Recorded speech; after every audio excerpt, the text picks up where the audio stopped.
Something is happening right now that feels strangely familiar.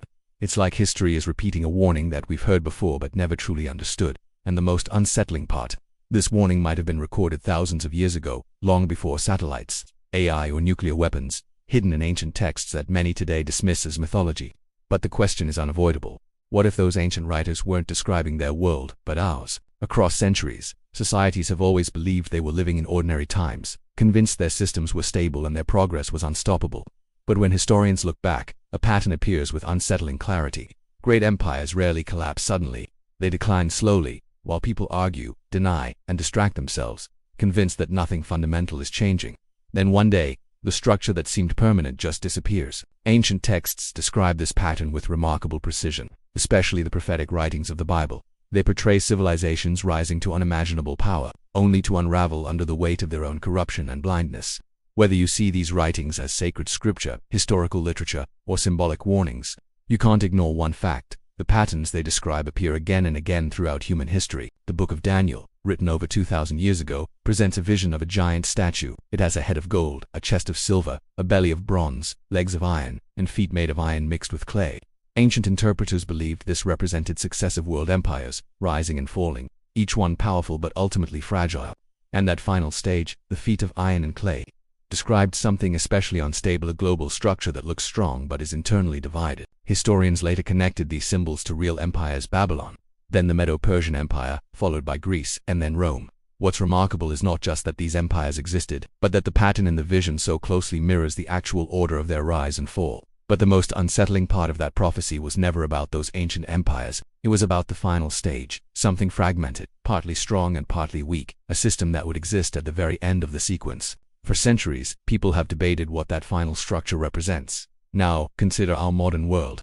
Humanity lives under a global system unlike anything before. Economies are interconnected, information travels instantly, and a political decision in one country can ripple across the planet in hours. This creates a structure that appears immensely powerful, yet is also deeply fragile, because when everything is connected, a single disruption can spread everywhere. Financial crises jump from one market to another. Political tensions escalate into global confrontations. Technology evolves faster than our ethics can keep up, and societies themselves feel increasingly divided and unstable, as if the internal cohesion that once held civilizations together is slowly weakening. Ancient writers described periods where truth becomes hard to recognize, confusion spreads, and moral boundaries blur. They wrote about people calling good evil and evil good, not out of malice but out of exhaustion or fear. When that happens, civilizations tend to enter what historians call a late-stage cycle where institutions lose credibility and populations grow restless. But there's another ancient passage that many people overlook. In the Gospel of Matthew, Jesus describes a future period of global instability that sounds surprisingly modern. He speaks of wars and rumors of wars, nations rising against nations, famines, and widespread anxiety. But he adds something important. These events are not the end, but the beginning of sorrows. That phrase originally referred to birth pains, a powerful metaphor suggesting the world might go through intense, escalating disruptions before a major transformation. It's not a single catastrophic event, but a series of signals that grow stronger over time. When people hear this language today, many assume it's purely religious. Yet historians and sociologists describe very similar cycles without ever referencing scripture. They see civilizations repeatedly experiencing periods where technological power increases while moral clarity decreases, creating a dangerous imbalance. Think about our moment in time. We now have technologies that can reshape economies, control information, and even alter life itself. At the same time, trust in governments, media, and social systems is declining across the world. We're living in a strange paradox where our power is increasing, but our stability is decreasing. In the past, when an empire collapsed, its problems were largely contained within its own territory. Today, the situation is different. Because our world is so interconnected, instability in one region can trigger global consequences. Humanity might be experiencing the first truly planetary cycle of tension, where economic shocks, environmental pressures, and geopolitical rivalries are all unfolding at once.